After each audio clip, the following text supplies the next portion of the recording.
We are completed two methods for collecting primary data. Now come to the third method. Third method is information through correspondence. In this method, the investigator does not get information personally. Rather he appoints local agent or correspondent in different parts of the field of inquiry.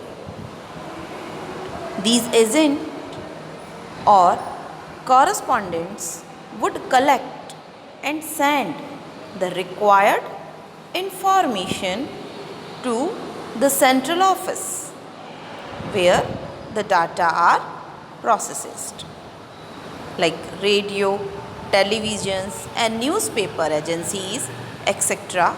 generally adopted this method. This method is also adopted by various government departments where regular information is to be collected from a wide area. हमने पहले भी बात की कि मुझे India की population को count करना है, तो इट इज़ नॉट पॉसिबल कि एक आदमी जाए और पूरी इंडिया की पॉपुलेशन को काउंट कर ले। नहीं, इसके लिए वो क्या करेगा, एरिया वाइज अपना इन्वेस्टिगेटर या फिर रेस्पोंडेंट कॉरस्पॉन्डेंट एजेंट नियुक्त करेगा। ठीक है ना, अपना एजेंट या कोई अपना सहायक इन्वेस्टिगेटर और अपॉइंट करेगा। तो क्या होगा कि नेशनल लेवल पर एक एजेंसी है NSSO, वो आपके डाटा कलेक्ट कर रही है। अब उसने क्या किया, वो तो एक है ना, अब वो कहाँ पहुँचेगी, तो उसने अपने एजेंट स्टेट लेवल पर अपॉइंट कर दिए। स्टेट लेवल वालों ने क्या किया, अपने जो एजेंट है वो डिस्ट्रिक्ट लेवल पर, डिस्ट्रिक्ट वालों ने फिर लोकल एरिया से हमारे मोहल्ले वाइज अपॉइंट कर दिए जाते हैं। और फिर ये सारे इन्फॉर्मेशन कलेक्ट करके सेंट्रल ऑफिस दिल्ली तक पहुंचा देते हैं और हमारा पॉपुलेशन काउंट हो जाता है। वैसे आपने एक न्यूज़ देखी होगी ना, सारे जगह की न्यूज़ वो लोग कलेक्ट करके टीवी पर ले आते। कहते हैं ना कि आज तक और देखते हो जब आपको क्या कि हरियाणा से हमारा राजीव गहलोत बात करेंगे, पंजाब से सुरजीत कौर बात करेगी। तो ये क्या है, उन्होंने एरिया वाइज अपने एजेंट वहाँ पर नियुक्त कर दिए हैं। वहाँ से वो सारी इन्फॉर्मेशन कलेक्ट करके अपने सेंट्रल ऑफिस को सेंड कर देते हैं और डेटा कलेक्ट हो जाते हैं। तो इस तरह से इस मेथड में एजेंट नियुक्त किए जाते हैं अलग अलग एरिया वाइज, और वो लोग वहाँ से इन्फॉर्मेशन कलेक्ट करके सेंट्रल ऑफिस भेज देते हैं। अब ये मेथड कहाँ पर सूटेबल है? This method is suitable when regular and continuous information is needed.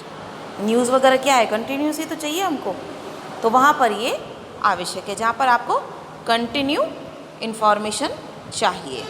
The area of investigation is very large, बहुत बड़ा हो। When high degree of accuracy is not required, क्योंकि ऐसी चीज़ों में हम एक्यूरेसी की बात करें तो थोड़ा बचकाना लगेगा। एक्यूरेसी इन चीज़ों में थोड़ी कम पाई जाती है। अब इस मेथड के मेरिट्स क्या हैं? इस मेथड के मेरिट्स की बात करें तो इसके जो चीफ मेथड्स हैं, मेरिट्स हैं, वो हैं information through correspondents is economical. Obviously economically रहेंगे, टाइम और पैसा दोनों ही आपका कम खर्च होगा, क्योंकि आपने एरिया वाइज क्या किए हैं, एजेंट नियुक्त कर दिए। अब उनको कहीं आने जाने की तो ज़रूरत है नहीं, अपने एरिया की रिपोर्ट दो और छुट्टी मारो, तो वहीं का वहीं निपट जाएगा, तो टाइम और पैसा भी कम लगता है। This method provides information quickly. Obviously आपको अपने मोहल्ले की खबर देनी हो तो कोई ज़्यादा टाइम थोड़ी लगेगा, तो खबर भी बहुत जल्दी मिल जाती है, मतलब इन्फॉर्मेशन बहुत जल्दी मिलती है और सस्ते दामों में मिल जाती है, कम समय में मिल जाती है। Under this method information is regularly supplied, continue supply होता है, क्योंकि लोकल आदमी है, कंटिन्यू करता रहेगा, हर चीज़ की जानकारी उसको होगी, तो रेगुलरली सप्लाइड होगी। It is most suitable in those cases where information is to be obtained from a wide area. वहाँ पर ये बहुत ज़्यादा काम आती है जहाँ एरिया बहुत बड़ा हो। लेकिन जैसा कि मैंने पहले ही बताया, किसी भी चीज़ के अगर मेरिट्स हैं तो उसके डीमेरिट्स भी ज़रूर हैं। तो इसके भी डीमेरिट्स हैं, तो अब हम इनके डीमेरिट्स की बात कर रहे हैं। तो the job for obtaining information is left to the correspondents and thus collected data lack accuracy and originality। क्योंकि आपने जगह जगह पर अपने एजेंट नियुक्त कर दिए, अब कोई तो एकदम सही एक्यूरेट भरकर भेजेगा पूरी मेहनत के साथ, और कोई कहेगा यार कौन देखने आने वाला है, आप तो जैसे तैसे काम करके और भेज दो। तो इस मेथड के अंदर एक्यूरेसी और ओरिजिनलिटी की बात अगर हम करें तो वो बहुत कम होती है। उसके बाद data are likely to be biased. Obviously local बना रहे हो आप, तो लोकल से क्या होगा, आप उन सब आदमियों को जानते हो, पहचानते हो, तो हो सकता है कि आप किसी से पर्सनल हो जाओ। कैसे कि किसी के फेवर वो है तो ख़राब, लेकिन आप उसको जानते हो, तो आप हो सकता है उसकी रिपोर्ट सही भेज दो। और एक बंदा है तो अच्छा, लेकिन आपकी उससे बनती नहीं है, तो आप उसकी रिपोर्ट ख़राब भेज दो। तो इसमें पर्सनल वाइज होने के चांसेस बहुत ज़्यादा रहते हैं। Data are send by correspondents by using different method. There is a lack of uniformity of data। अब ये अलग अलग एजेंट अपने अपने हिसाब से जब डाटा भेजेंगे तो यूनिफॉर्मिटी तो रहेगी ही नहीं, सब अपने अपने हिसाब से भेजेंगे, तो इसमें यूनिफॉर्मिटी रहने की संभावना बहुत कम होती है। तो ये था हमारा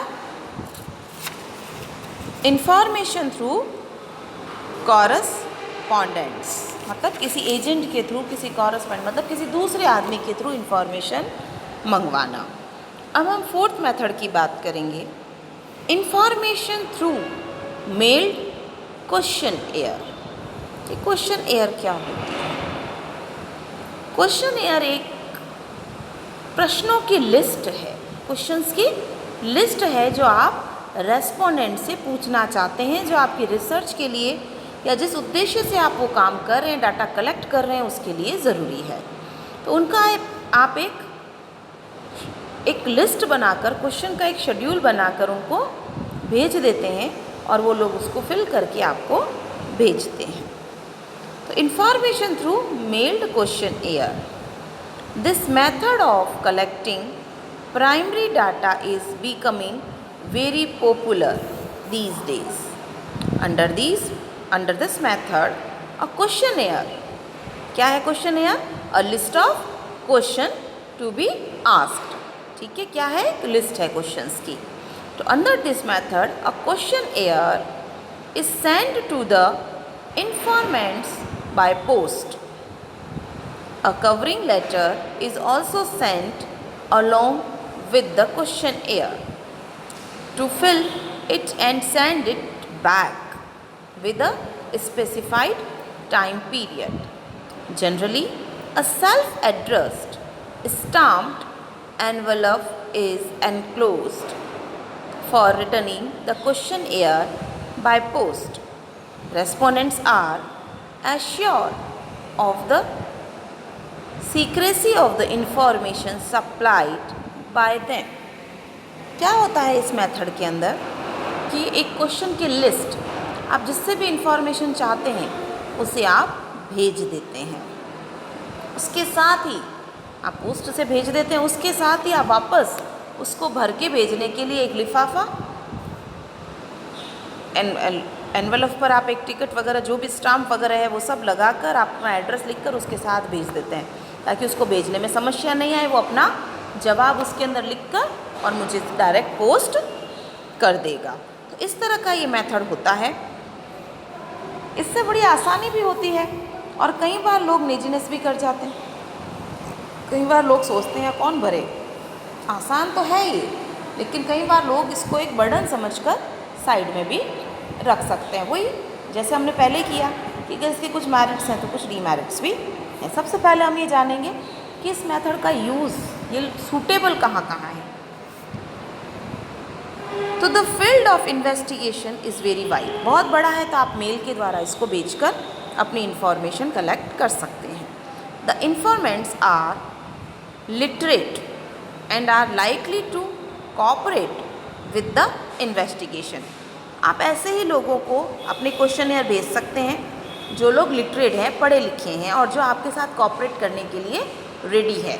अगर आपके साथ कोऑपरेट करने के लिए रेडी नहीं है तो आप उनको अपना मेल भेजोगे, अपना क्वेश्चनेयर भेजोगे, तब भी वो आपको फिल करके नहीं देंगे। Merits, this method has the following merits. This method is most suitable where field of inquiry is wide. It is also economically fairly large amount of information can be received by spending less time or money. Economically बहुत कम time में और बहुत ही कम खर्चे में आप बहुत ज़्यादा information collect कर सकते हैं। Data are reliable since these are directly given by the informants. Clear? अब वही, अगर इसके कुछ फ़ायदे हैं तो कुछ नुकसान भी है। तो डीमेरिट्स क्या हैं? It is restricted to literate people. केवल लिटरेट पीपल ही कर सकता है। अनपढ़ आदमी तो कैसे भरेगा आपके क्वेश्चन है? उसको पढ़ना ही नहीं आएगा तो भरेगा तो कहाँ से? तो इसके लिए आपके रेस्पोंडेंट का पढ़ा लिखा होना बहुत ज़्यादा ज़रूरी है। आप उन्हीं को भेज सकते हैं जो पढ़े लिखे हैं। Informants generally do not send this questionnaire duly filled up और they are send back incompleted. कई बार वो भेजते ही नहीं है वापस, और कई बार कुछ भेज भी देते हैं तो वो कंप्लीट की हुई नहीं होती है। This method is not flexible. ये मेथड फ्लेक्सिबल तो नहीं हो सकता क्योंकि लिस्ट ऑफ क्वेश्चन हमने तैयार कर लिए, वो मैंने आपको सेंड कर दिया, आप मुझे वापस भेज दीजिए। तो फ्लेक्सिबल तो बिल्कुल नहीं है कि मैं इसे चाहूँ जैसे रेस्पोंडेंट के हिसाब से तोड़ मोड़ दूँ, ये पॉसिबल नहीं है। The informants can give wrong information if they do not fill up the schedule careful. और गलत भी हो सकती है अगर उसको ढंग से नहीं पढ़े और ना ही उसका ढंग से जवाब दे, तो आपकी इन्फॉर्मेशन है वो क्या हो जाएंगी? गलत हो जाएंगी।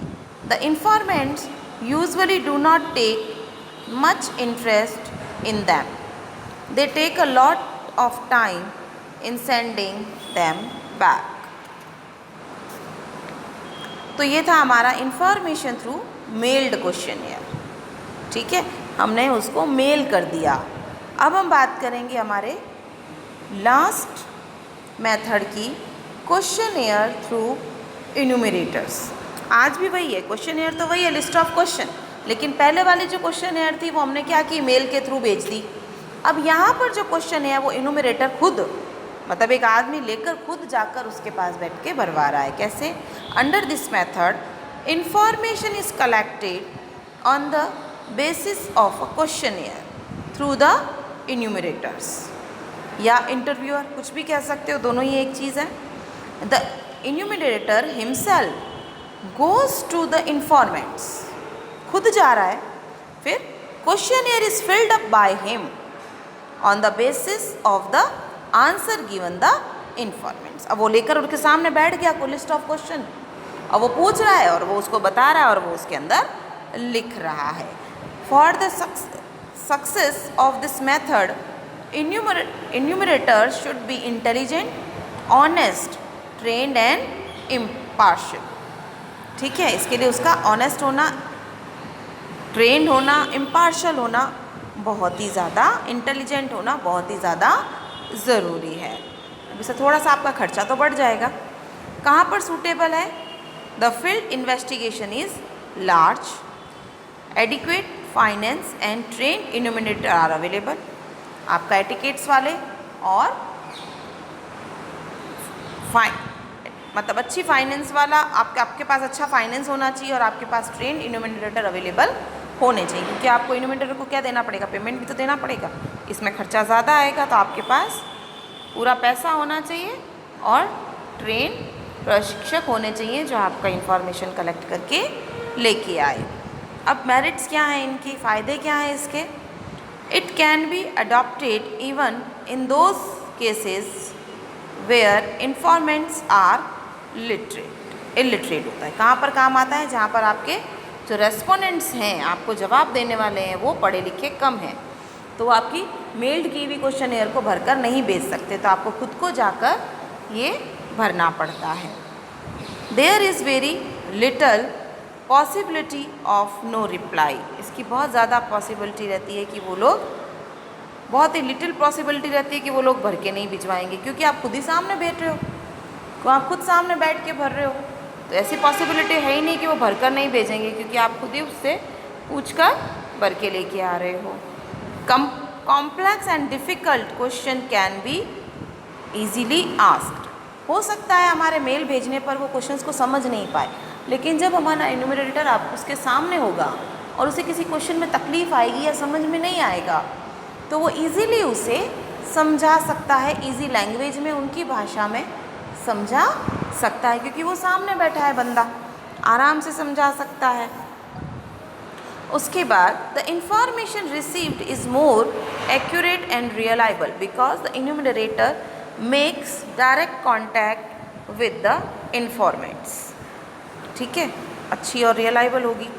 उसके बाद हम बात करेंगे this method is free from personal wise, इसका पर्सनल कोई लेना देना होता ही नहीं, ना वो उसको जानता है ना कोई बात, ठीक है ना, उसको तो केवल अपॉइंट किया गया है क्वेश्चंस भरने के लिए, तो इसमें पर्सनल वाइज होने के चांसेस बहुत कम होते हैं। वही मेरिट है तो डीमेरिट्स भी हैं, अब इसमें कमियां क्या हैं इस मेथड की वो जानेंगे। This method is very costly because lot of money is spent on enumerators in form of wages, traveling allowances, dearness allowances, तो आपका खर्चा जो है वो बहुत ही ज़्यादा बढ़ जाएगा। If enumerator are not efficient and trained, आपकी इंफॉर्मेशन क्या हो जाएगी, गलत हो जाएगी, आपका पैसा और आपका समय दोनों ही बर्बाद हो जाएगा। द इन्यूमरेशन में बी वाइज्ड, जो आपका जिसको आपने भेजा है हो सकता है किसी के साथ पर्सनल रिलेशन निकल आए तो पर्सनल हो जाए उसके साथ, है ना, तो इसमें पर्सनल उसके होने के चांसेस रहते हैं।